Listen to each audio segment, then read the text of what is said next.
We have our last teller coming to the stage. Her quote is from Maya Angelou. "I've learned that people will forget what you said, people will forget what you did, but people will never forget how you made them feel." Her title of her story is Still Hoeing My Row. Ruby Simpkins, here she is.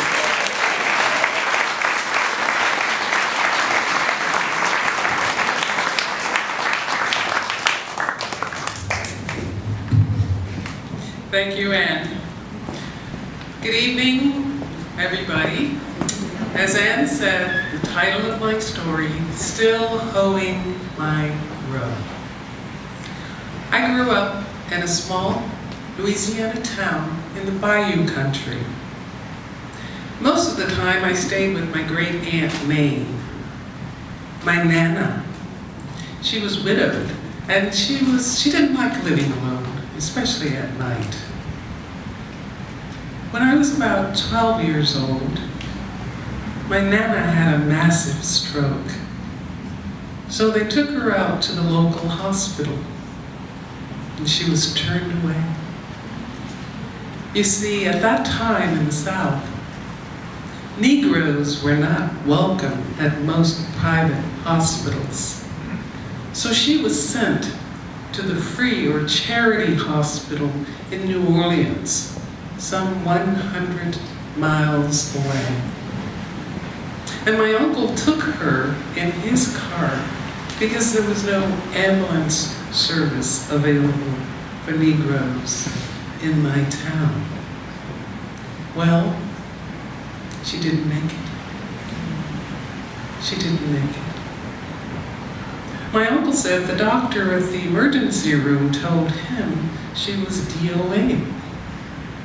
So I said, "Uncle, what's DOA? What does that mean, DOA?" He said, "Child, that means she was dead all right. It was just too far. Took too long. She couldn't hold on. She tried, but she didn't make it. By the time she got to the emergency room, there was nothing they could do to help."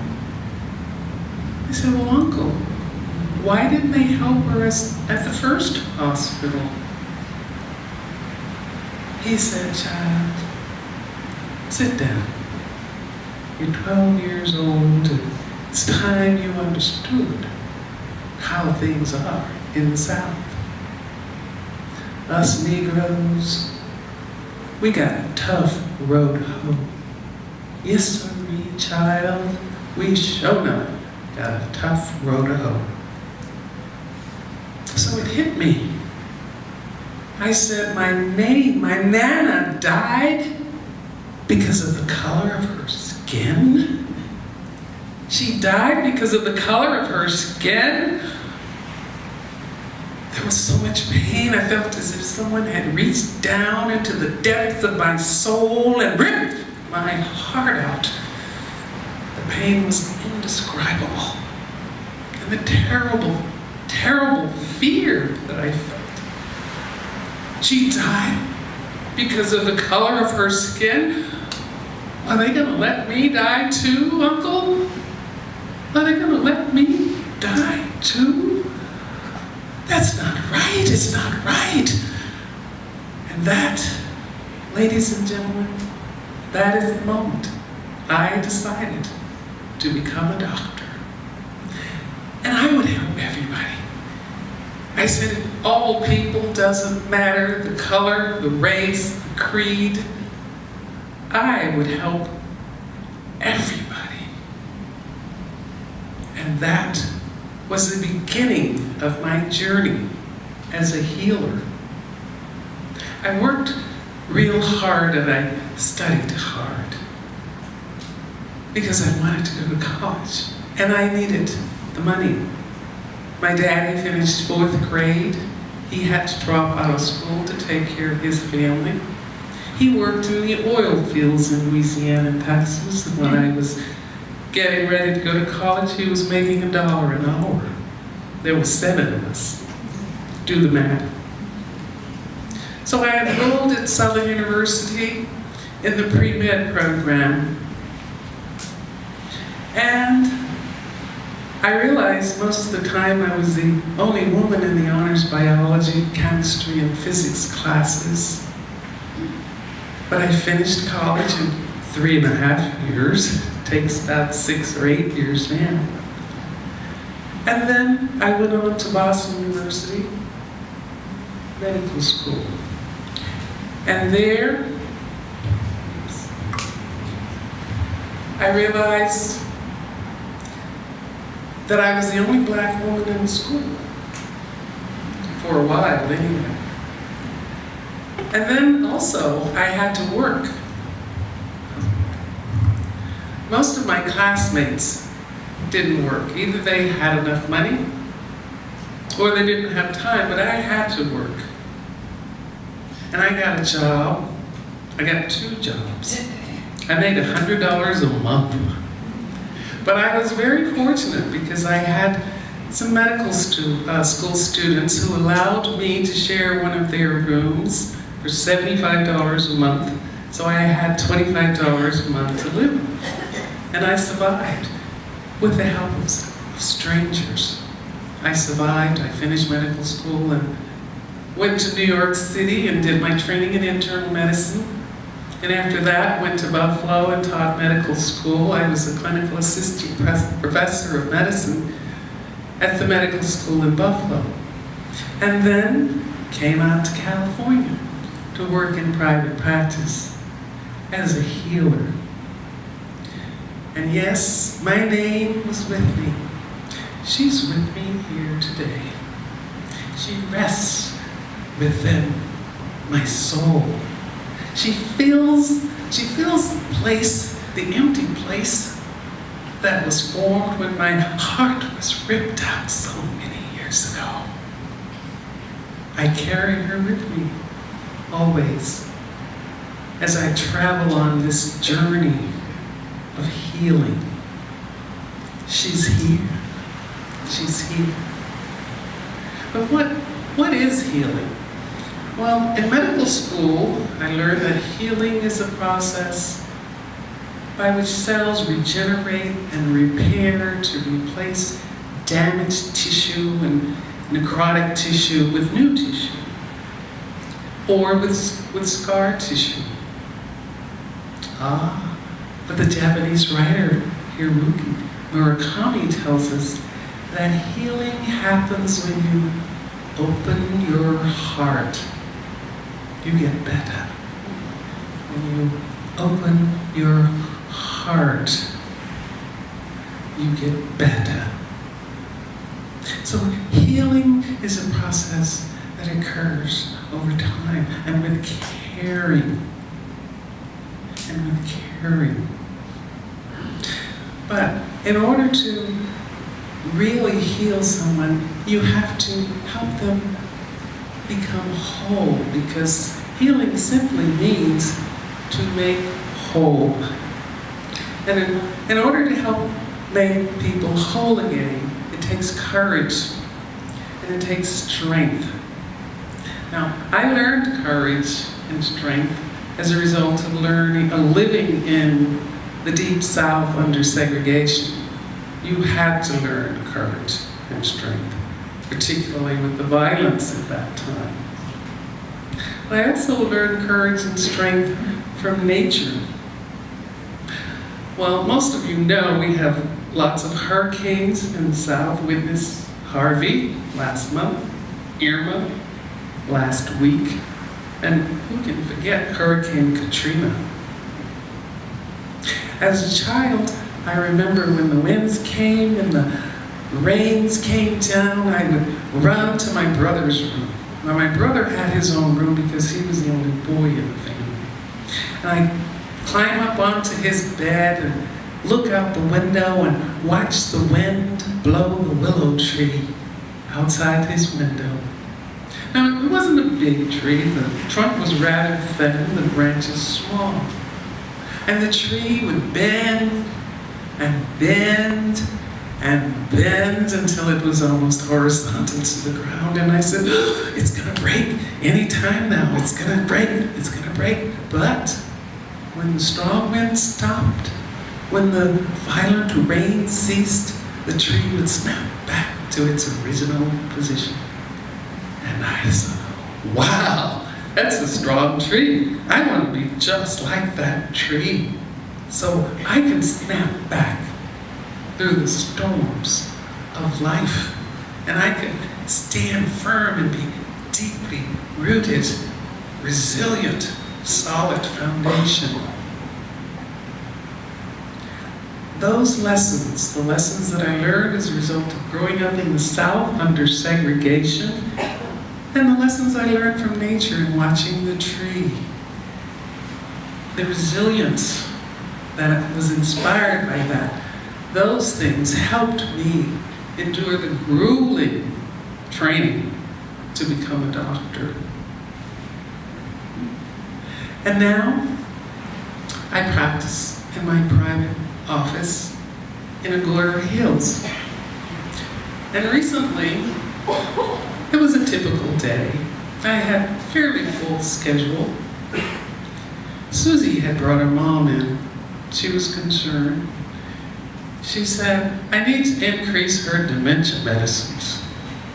She's getting uncontrollable. She's getting more confused. She's refusing medications. She's fighting with her caregivers. This is not my mother. I don't know this person. My mother was a sweet, gentle, kind woman. She never raised her voice. You remember, Dr. Simpkins? You remember?" I said, "Yes, Susie, I remember." And she's still a sweet, gentle, kind woman. Deep down inside, she's still a sweet, gentle, kind woman. I said, "I love you too, Mary."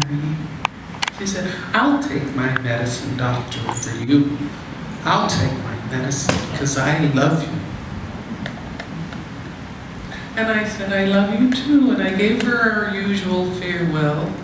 When she was leaving, I always said to her, "See you later, alligator."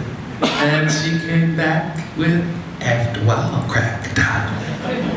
She's still there. I have found in my practice and in my life that the greatest healing therapy of all is love. All of our sorrows and wounds are truly healed only if we touch them with love, with compassion. That's the greatest here, greatest of all. So I was on my way to the next exam room when my assistant said somebody had fallen on the walkway outside the office building and needed assistance. So I ran downstairs, and as I approached, I noticed it's one of my patients. She was unconscious. She was unresponsive. "Call 911, I said immediately. I established there was no heartbeat. She was not breathing. I started CPR. No response. "Jackie," I shouted. "Jackie, it's Dr. Simpkins. Jackie, come on, Jackie." As I'm compressing her heart, no response. The paramedics arrived. We placed an endotracheal airway tube down. We started an IV. We shocked her 4 times. Her heart remained silent. So we continued the CPR. And she was placed into the ambulance and taken off to the local hospital. And things did not look good. So I went back upstairs and I finished seeing the patients of the day. And later on, sometime later, I got a call from the doctor at the hospital. And he said, "Dr. Simpkins, you have earned your place in heaven." What did I do? He said, "Your patient is awake and responsive. Wow. I was overwhelmed. Now, Jackie was very fortunate indeed. But was her recovery and survival a result of my efforts as a doctor? Or were they the result of the paramedics' prompt and efficient response? Or was it the excellent care she got at the hospital emergency room? Or the specialist in the ICU? And Jackie had told me when I saw her in the hospital, she said, "I'm feeling great. I'm energized. I knew I was going to be okay when I heard the voice of the angel telling me I was going to be okay, telling me that I would be healed." And she had said to me in her hospital room, "Did you say that, doctor? Did you tell me I was going to be okay?" And I said, "Yes, Jackie, I was there with you." So it could have been the voice of the angel that made the difference in terms of her survival. Now, I've taken care of patients of many races, many colors, many creeds, and I've learned some important lessons about healing. I've learned that the most important part of healing is with love. I've learned that it's important to have compassion. I've learned that friendship heals. I've learned that music heals. Kindness and a generous spirit both heal. Nature heals. Meditation heals. Herbs heal. Forgiveness heals. Paying attention to someone, being present for someone, will heal. Gratitude, laughter, both heal. There are a lot of things. Tolerance, acceptance, they all heal. Words can heal. Stories heal. I heal. You can heal. We all can heal. We need to get together and heal our world. We can do it if we work together. All you have to do is keep hoeing your rows, because I'm still hoeing mine.